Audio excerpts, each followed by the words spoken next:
Hi guys, Jordan from B&B Campers. Just going to be doing your handover video on your Rimor Seal. We'll start under the bonnet. Got the washer fluid reservoir up here. Power steering is under here, and the engine coolant is under there as well, which you can get to by taking these, undoing those to there, and taking this little cap off. The brake fluid is attached to the servo down the back. Engine oil gets topped up there, and then you check it from the dipstick here. The positive for the battery, the engine battery, sorry, is down here, and the negative is this little post here. So your engine battery sits under the floor in the cab. So if you want to jump start the van, positive, negative. And I think that's about it for under the bonnet. I'll just show you how to release that. So you can get it open. There's this one just here. So you have to have the passenger door open. The actual diesel filler cap is here behind this little flap. So you need the ignition key in there. The gas locker, again on the passenger side, just behind the door. You got 2 butane bottles in here, and I've left it as butane because it had the butane pigtail and sort of point on it here. And because it's reasonably new, I think 2017, yeah, so I've left that how it is. I'll just show you how that works. Nice and easy. So all you need to do, you've got a little kind of pulley at the bottom here, this black piece. So if you want to take this off, essentially, I'm not going to do it because it's actually being used at the moment, but you need to turn this little lever round all the way it will go, and then this would just pop off the top of the bottle. And then when you want to fit it again, push it back on like it is now, and then turn it to this position, and you'll hear the gas rush in, and that's how you use the butane bits. So that's about all there is to it, and it's all been pressurized and tested, so there's no leaks anywhere. Yeah, but that's it. So I think they're actually both full. Yeah, so they're both full, so that's the other reason I didn't change them, because obviously you got sort of, what are these, 7 kilos, so 14 kilos of gas, which I didn't want to waste. So yeah, 2 nice new butane bottles in the locker there, which locks up. Looking at the lock, it would be one of these keys to lock that up. Next one along, I just want to got the keys in my hand. This one will be any locks that look like that. Is one of these circular keys. There's your fresh water. So if you wanted to fill the fresh water up, you need to. So it's unlocked at the moment. Okay, so this is how it will be. As soon as you've unlocked it, this is what you've got to do: push in and round to the left, and it'll pop out. Then push in and round to the right, then lock it, and then it'll be good to go, and it'll just spin and it won't come out. Next vent here is your boiler. So I've got this on at the moment just to get some hot water through, and I can feel the hot air coming out through this little slit in the vent there, and there's also a little bit of water being built up, which is totally normal. That'll just get more and more and more, and it will start to drip eventually. That's totally normal there. And you've got the boiler drain through this little hole in the rear locker here. So if you find that you can't fill your boiler up and it's just constantly draining underneath, then you need to push this little blue button into how it is now, totally flush. And once that is in and it stays in, then you'll be able to fill your boiler up, which is very, very important to remember, because you should never light your boiler up unless it's got water in it. For the hot water side of things anyway. The rest of this locker is obviously just storage, lots of it underneath the bed. And again, it's the same, the same key as on the LPG locker to unlock those. So on the off side now, underneath, we've got the waste water drain. So if you push that all the way in, like that, that won't let any water out, any wastewater out. And if you pull it all the way, that'll let your wastewater come out. I've obviously left it open for the time being, just to drain it totally out, but I will close it now. Next locker is your toilet cassette locker, which I need both hands for, so you have to push both of these buttons at the same time, so I'll just do that. So obviously it's all been tested, and checked for everything, how it works. So super easy how these work. To actually empty it out, you need to turn this lever so it's facing me. Again, it's a bit awkward with one hand, so and then take this cap off, and when you come to actually draining it out, you need to hold that button down, or at least you should. There's a pressure release valve, and it'll make it a lot easier to drain out. This has all been lubricated as part of the hab check, so it doesn't get seized up with proper seal lubricator. And then to pop it back in, push it all the way in. And I'll just show you, just to actually take it out, you need to push this little lever up and pull out. If you find that you can't pull this all the way out and it'll come to about here, you can't pull any further, you need to go inside the toilet and turn your flap over so it's totally closed, because you'll find that it's open. And again, it's the same key there as the LPG locker one, the sort of, not the circular one, the other one. Next thing along, we've got the hookup point. So if you're on a campsite or at home, sorry, a bit noisy out by the road, that's where you pop your hookup in, so you have access to your plug sockets and things like that on 240 and your fridge and stuff like that. So that's there. Just to get that little tap so that it doesn't fly open as you're driving. The next two sort of vent covers here, these are for your fridge. So I've got the fridge on at the moment. You should feel a little bit of warm air coming out from there, not very much, but if it is on gas, then you probably will feel a little bit of hot air coming out through the top, totally normal. And then underneath there, if I just open that up,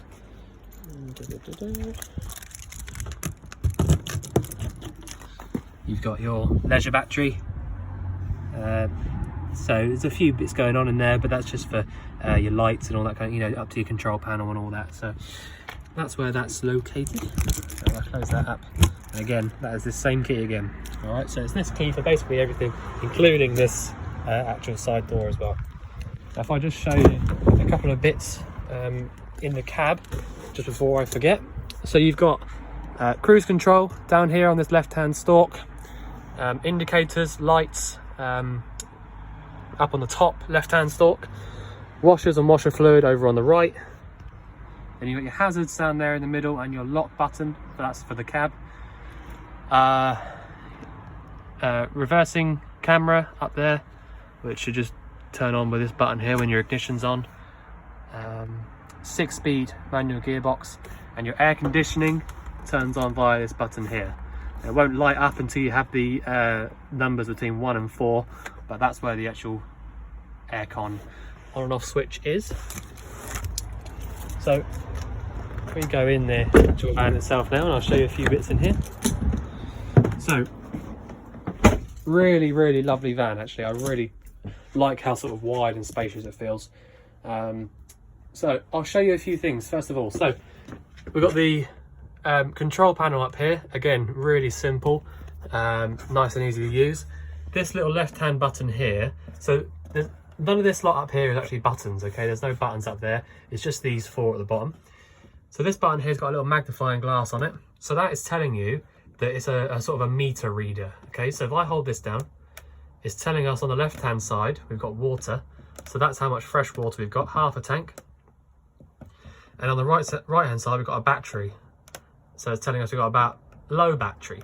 All right, that's because I've not got a hookup cable in, nothing like that. I've got all the lights on and all that kind of thing, so that is normal. Okay, so once you've started your engine up and driven somewhere, or plugged a hookup cable into it for a little while, that'll go right up to the top.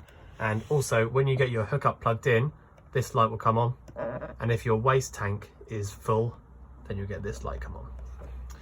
Okay, so that's what this left hand button's for. It's just telling you like a level indicator for your gas, for your battery and your water.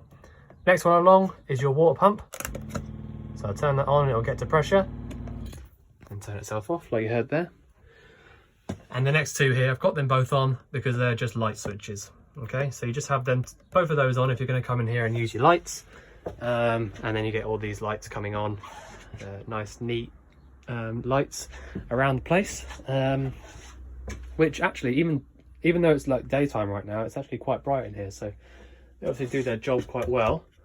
You've got 2 different ways of using these lights as well. So you've got 1, which is the front 3, or 2, which is the around the edges here, and it's exactly the same for these either way, which is really nice, I think, personally.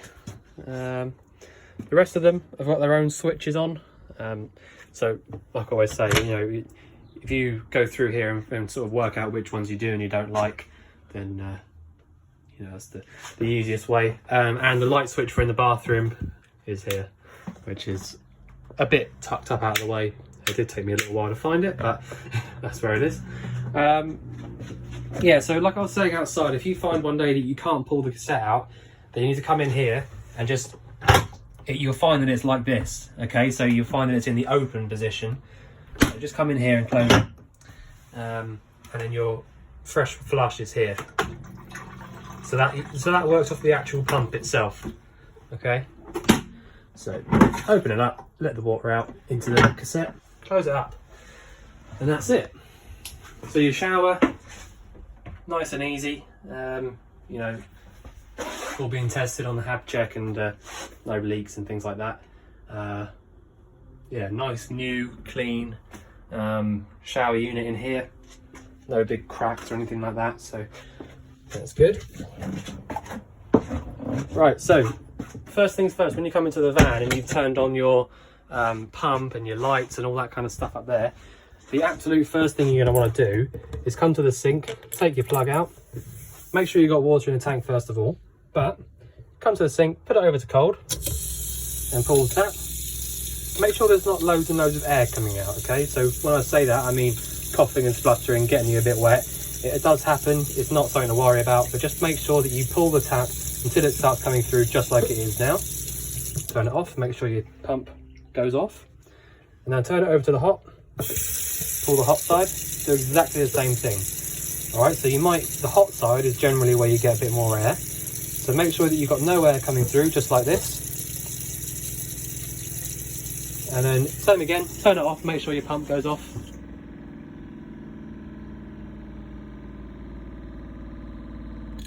Like that. All right, that's exactly what it needs to do.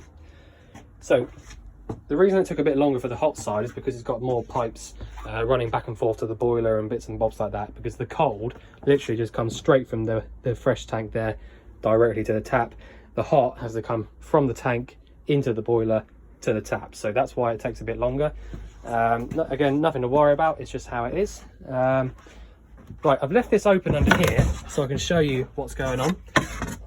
So the reason I didn't show you a freshwater drain outside, sorry, is because there's not one outside. The way to drain it out is to come under this seat, and down there is your fresh drain. So you need to pop your hand in the tank, pull that plug out, open, and then your fresh water will drain out from under there. There's nothing you have to worry about outside. That'll literally just come straight down from underneath the tank, under the van. And then when you finish with that, pop that back on. It doesn't have to be too tight, because sometimes, because these don't get open very often, if you do them too tight, you really struggle to take it back off again later on. So it doesn't have to be too tight, just as long as it's not going to, you know, tight enough to make a decent seal. But that's fine how it is. And then back here, you've got your water pump. So I can see now there's no leaks. You know, around there, generally speaking, if you're going to get any leaks from places, it would probably be from around there, because that's where all the water's going and, you know, leaving from. So no leaks down there. Nice new sort of new style pump, which goes off and doesn't run on too long, which is good. Yeah, so that's how you drain out your fresh water, and that's where your pump is. I'll put that back later on when I've got two hands. You've not got ignition on your two hob rings here. It's pretty normal, to be honest. It only tends to be the British vans, if I'm totally honest, that have the ignition on these things. So you wanted to get a hold of a little clicker or a lighter or an igniter of some kind to light these up, but I've had them on, and they've both got a thermocouple on the back, which means that if you had this or either of these lit up and somehow the wind or someone blew the flame out, the thermocouple would realise there's no hot gas coming through or burnt gas, so it will stop all gas coming through that one until you try and light it up again. So you won't be able to fill your van up with any unburnt gas, which is good. So yeah, that's that. Nothing technical on that, and to be honest, it means that there's nothing else to go wrong. If you've got your own clicker, you can light it up every time. Okay, so you've got a three-way fridge, the Thetford fridge, and it's a pretty easy one to use. You just need to get a hang of, you know, get to grips with how to do it. So at the moment I've got it on, that's why I've got this green light here, and it's lit on gas. Okay, so to go through and select and see which way I've got it, so I'll go click this button here, and that tells me it's lit on gas and we've got the actual temperature setting right up to the maximum. So if I now show you how to change that, hold this button down until the flame flashes. Now flick through. That is the hookup, that's the battery, and that's gas. So if I click there again on gas, and then click again, that will light up, and that's it, done.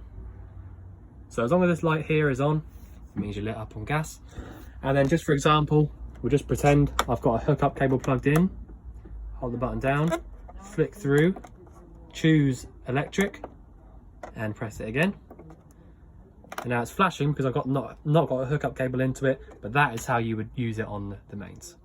Okay, now if I show you again how to use it on the leisure battery, 12 volt, click it again, there you go, it should flash again, there you go.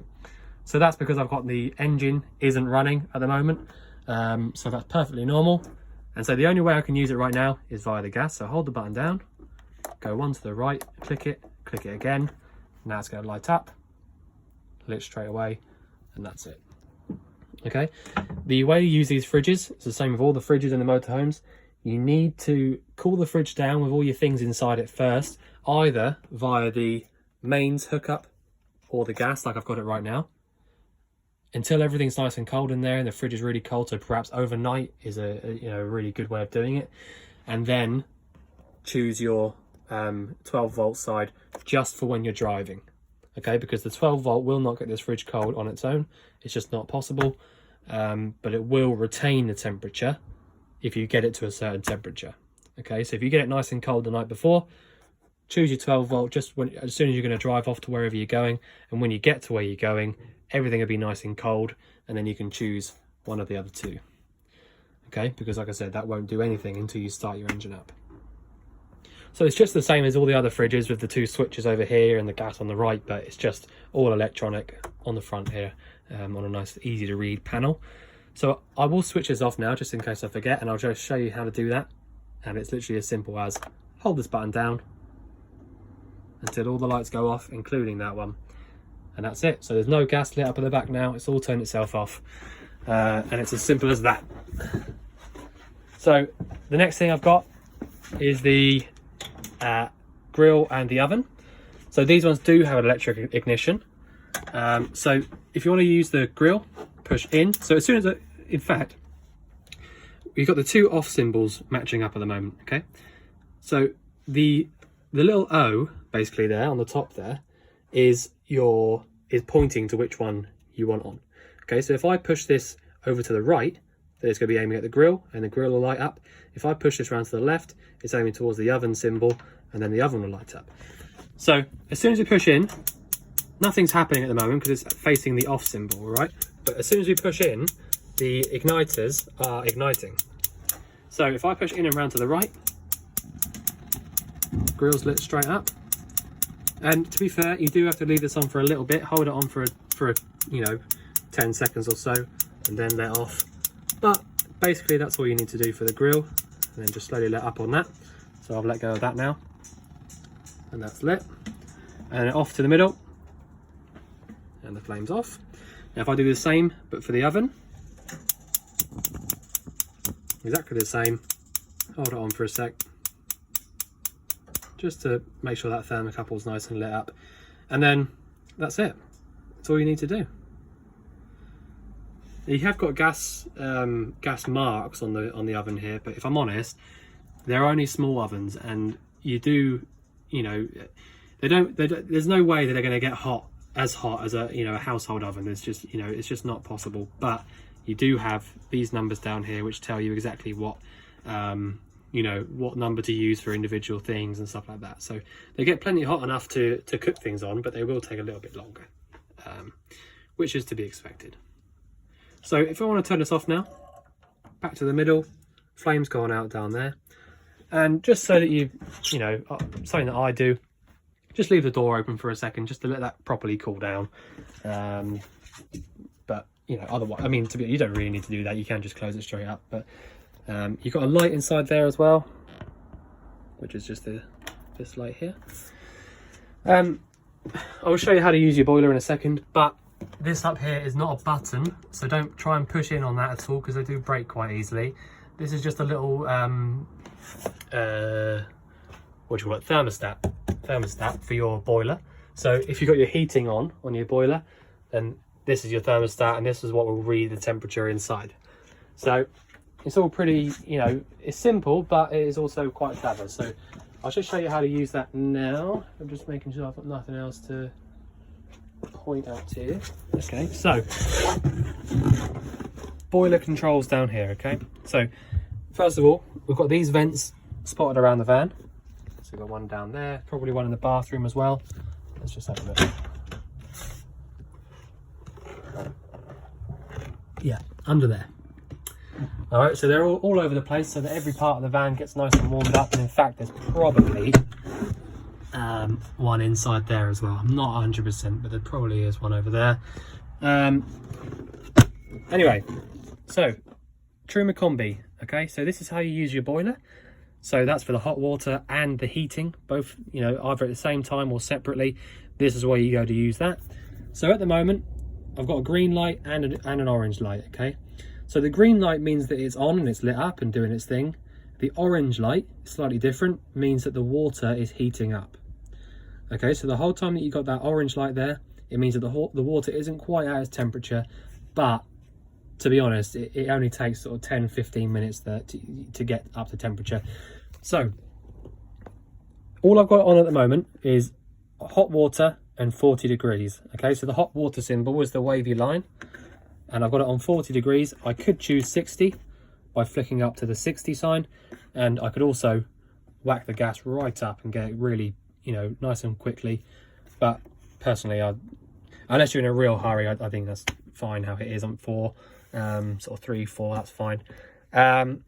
So yeah, like I said, at the moment, so if this little line here is pointing up towards 60 degrees hot water, then self-explanatory, the boiler is lit up and it's doing its thing and it's trying to get to 60 degrees hot water. Now if I switch this off down to the middle, you hear the little thingy drop out in the boiler. Not very professional, but it stops the gas running through to the boiler, essentially the thermocouple doing its job. And so at the moment it's aiming towards 0 and there's nothing happening. Okay, so there's no lights on it, nothing's happening. If I go down one to the flame, then we'll get heating starting to work. Okay, so the flashing light there basically means that in about a minute or so, or maybe even less than that, it will go off and it will try again. It's not because it's not lit, it's just because I've only just turned it off from hot water. Okay, so all you need to do, aim down towards there, and in just a minute or so it will light up, and then you'll start hearing the fan kicking in and it'll start pumping the hot air through these vents. Okay, so all you need to do is flick it down to there like I just showed you, and that's where you're going to get your hot water, your heating, sorry. So the flame means heating, the squiggly lines mean hot water. So that means that if I flick it down to the last one here, we've got heating and hot water at 60 degrees, and that's it. So if you first come into the van, it's a cold day, and you want to get your water and your heating on, then flick it all the way down to the bottom, and then this boiler will just do its thing. And once it's got up to its temperature, like I said, that orange light will eventually go out. But you know, after, like I said, 20 minutes or so, you're going to get hot water anyway. So if I switch that off to the middle now, leave that off for a minute, we should have, so I had this boiler on for I'd say 15 minutes before now. So if I just pull the tap, pump's kicked in. Yep, that's warm. In fact, that's nearly hot. I don't know if you can see it on the camera. Probably no steam coming up, I imagine. It's quite a hot day. But anyway, that is working exactly how it should be. Pump should run off.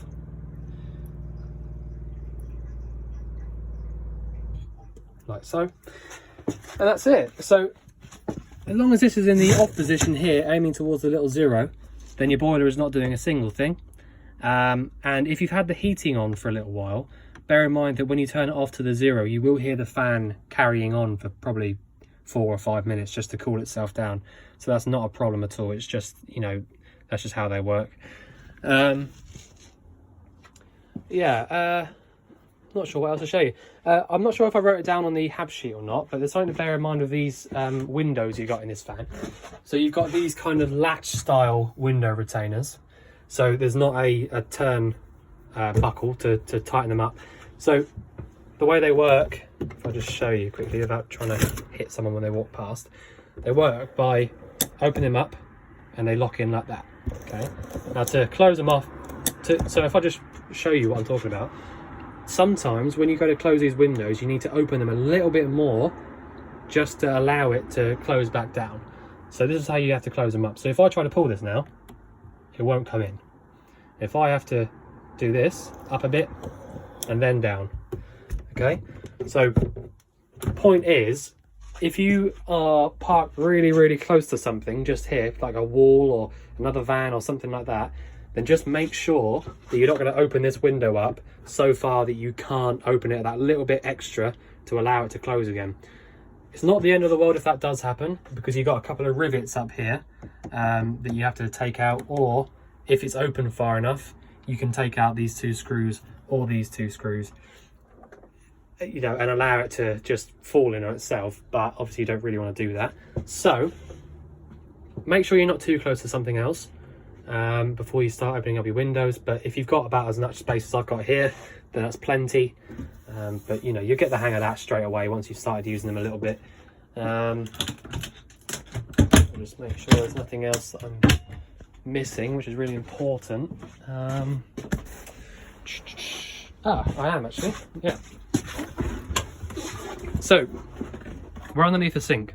Okay, so under here we've got 3 gas manifolds here. All right, so you've got the top one, which is the cooker, because you've got a little teapot on it, the middle one, which is the fridge, because it's got a nice symbol, and the bottom one, which is the boiler, because it's got a heating and a hot water symbol on it.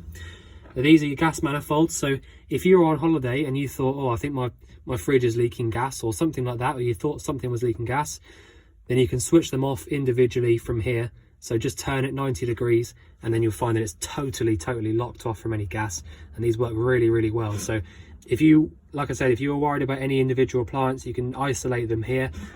But some people have a tendency to turn these off when they're not using the van for a little while, but it's not necessary if you're going to turn your gas off outside, and especially not just if you're driving. You don't need to do that. It's only if you're worried about an individual appliance.